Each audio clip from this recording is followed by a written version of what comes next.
If you're a tourist to Thailand, you're likely to stick to the main domains of Thailand: Bangkok, Pattaya, Chiang Mai, Phuket, places that cater for things like English language, Western luxuries, and quite often our deepest desires. But what about outside of the tourist areas and moving more into the realms where you won't hear anything but Thai or Isan, you won't find menus in multiple languages, and you'll find every cubicle packing an empty toilet roll that likely hasn't been changed for a few years. I'm probably invoking PTSD here for anyone who's experienced a sudden case of the squirts without being prepared in rural Thailand. But moving away from that crappy imagery, let's get back to entertainment outside of the tourist areas. So you may have heard of karaoke bars and soapy joints that randomly litter all areas of Thailand, along with the prerequisite discos or pubs each township generally has. But what about the venues that make up the vast majority of socializing with women for the men of this country? This here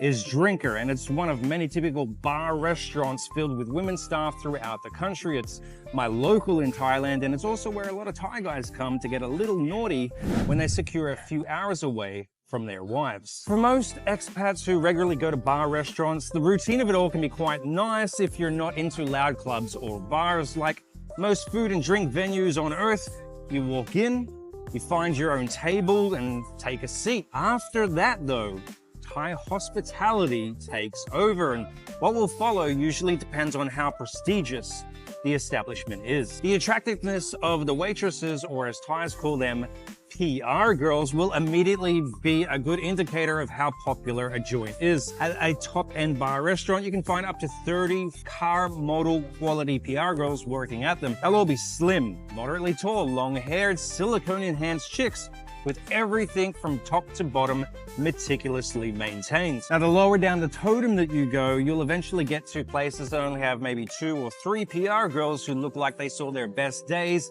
at attracting men many, many moons ago. The more beautiful and plentiful the women at these joints, the more you can guarantee the venue is a popular place. Now, if these places are starting to give off a clip joint vibe, then I like your intuition, but unlike clip joints in tourist areas where they may charge you 10 or 20 times the price for a drink to rort you of your money, these places do a damn good job of making Thai guys feel like they're giving away their money of their own free will. Kind of like Falungs and a go-go, I guess. And the generally accepted protocol for beginning this clip-style activity is by the customers, usually a group of middle-aged Thai men, ordering some food. This is the only real reason why Thai guys come to places with PR girls in the first place, because ordering food at a bar restaurant means the PR girls there will proceed to sit down and join you for dinner and drinks. Now, if you're like me and don't order food when you go out, you will still get table service all night with your drink and ice being topped up as soon as your glass is half full, but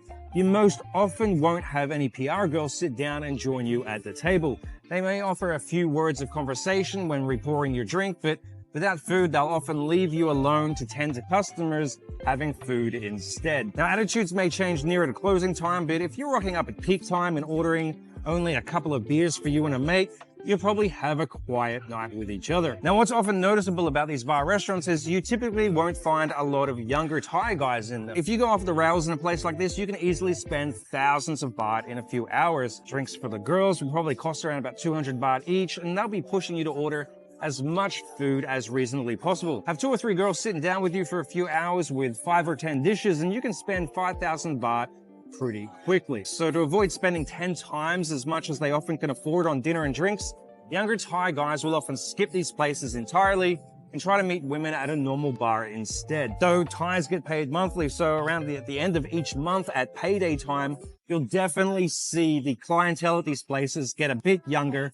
for a few days. Next reason younger Thai guys will avoid them is because these places aren't exactly straightforward with what's on the menu. Now, what I mean by that is if you're a tourist in Thailand who's after a good time and come to a bar restaurant for your first occasion, well, besides the language problems that you're gonna face, you're also very likely to go home alone. See, while technically PR girls are not bar girls, let's just say that even though you might be a relatively wealthy or handsome Falang in comparison to the other guys in the place, just because you're not going home with a PR girl doesn't mean plenty of the other Thai male customers won't be. This is one of those gray areas of Thailand where understanding nuance with language and culture makes things much easier to understand. The PR girls who work at these bars play a kind of flirty, hard-to-get role with the customers that Thai guys seem to like. I find that before they're drunk, Asian guys much prefer the illusion of picking up a working woman to feel natural. They like to feel their egos being coddled and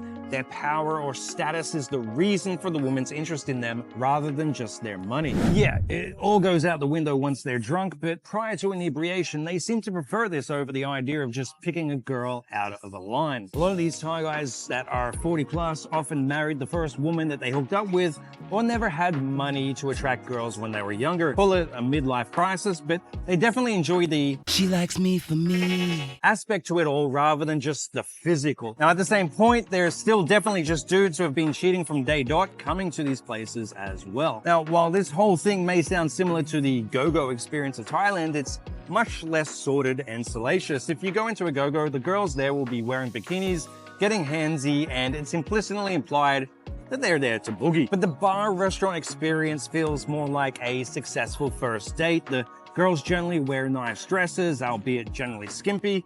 You'll enjoy a meal together, get to know each other over a few hours, and develop rapport as you both consume alcohol. And if you come across as crude or demanding upon arrival, the girls will often view you as a creep, just like on a date. The wining and dining is really an integral and ingrained part of the process to it all that both Thai guys and girls seem to enjoy. Now, another aspect that matches the go-go routine in Thailand is that just because you buy food doesn't mean the PR girl will only sit with you. She may have another customer asking for a time, or there simply aren't enough women to keep the current numbers of customers with company. You'll often find the girls moving from table to table to table, instantly transitioning from whatever point of the date she previously left off at. Just like go-go chicks, PR girls are masters at both acting and handling alcohol. Now, if you're outside of a tourist area and visiting these places for the first time, you may find that the girls could avoid you even if you buy food, but it's not from some paranoid anti-Falung agenda. It's simply that they'll assume you can't speak Thai and they can't speak English. Now, like most Thais, the PR girls would love to have a chat with a Falung, but assume it's just gonna be a pain in the ass. Now, so if you do come and want company and can't speak Thai, it's probably best to ask if there's any PR girls who can speak English. Otherwise, the experience will be more like going on an awkward date with someone who doesn't talk to you and gets up to use the bathroom every 5 minutes. You can also tell rather quickly when customers walk in who have a reputation as a big spender and who is considered a cheap Charlie that doesn't like to spend money on girls. And again, don't take any Falung superiority into places like this, no matter how far out of the city you are. You'll see old guys walk in who look like they only have a few bucks in the bank, yet we'll have girls grabbing their hand to lead them to a table, massaging them before they sit down, and beckoning other girls over to join them as soon as possible, as a free meal and unlimited whiskey is on the cards for anyone who gets their ass to the table first.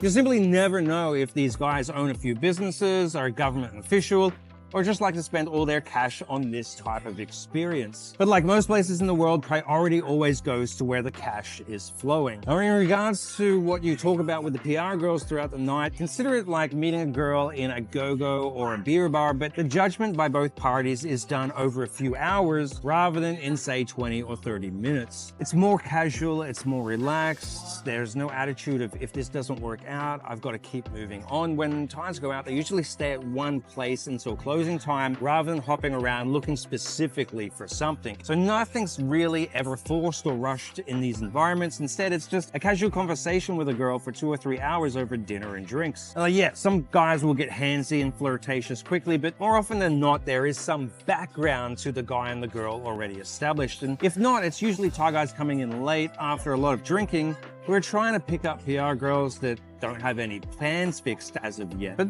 most of the time, you'll just find guys who are interested in the PR girls doing the next process to make it a night, which is connecting with her online and organizing to go out for further food and drink somewhere at the dude's expense, of course. And what you find in a lot of these bars and restaurants are signs that say 3 things that are prohibited: drugs, guns, and sex. Cops in Thailand love to do random raids on venues without warning. Hell, there's a few things the authorities of Thailand will instantly shut down businesses over, these being drugs, guns, sex, or underage girls being on the premises. Now, another weird thing is that even though the legal drinking age is 20 in Thailand, girls can work at these venues when they're 18, but are not supposed to drink alcohol. Anyway, what this all means is that the PR girls won't get frisky or wild at the bar restaurants. Besides some leg rubbing or shoulder grabbing, you won't really see any physical signs of affection between customers and girls at the bar restaurant. It's once they're off work that guys will really understand how strong their connection with the girl actually is. So if the PR girl isn't interested in anything more with the customer, she will just likely say she's busy if asked to hang out afterwards. The money is her main agenda. She'll be lining up the biggest spender that she can, and if she's up for partying, she'll ditch guys who aren't prepared to cover her fun and instead find someone who's willing to pay. Now, all the info I've shared here is based on a combination of observations and explanations from the girls themselves. Over time, they realized I'm just a weird falung that rocks up with a laptop each week and asks a lot of dumb questions. Well, at least they are to them. I find the whole dynamic here fascinating. Everyone comes here and pretends to be someone that they're not for a few hours. The guys pretend to be charming gentlemen who have endless amounts of money, and the girls pretend to be these innocent single sweethearts who are just waiting for you to walk in and sweep them off their feet. And while I understand for a lot of guys who come to Thailand solely for hooking up with working women, the entire process probably sounds a little daunting or extra work compared to what they're used to, but I guess it can be a quirky change of pace from the bars, massage parlors, and go-go's that most guys do each night. Maybe even good practice for you if you decide you want to start dating girls and test your Thai social skills out with ladies who will expect more from you than answering 3 questions each. My name's Logan in Thailand. Thanks for watching.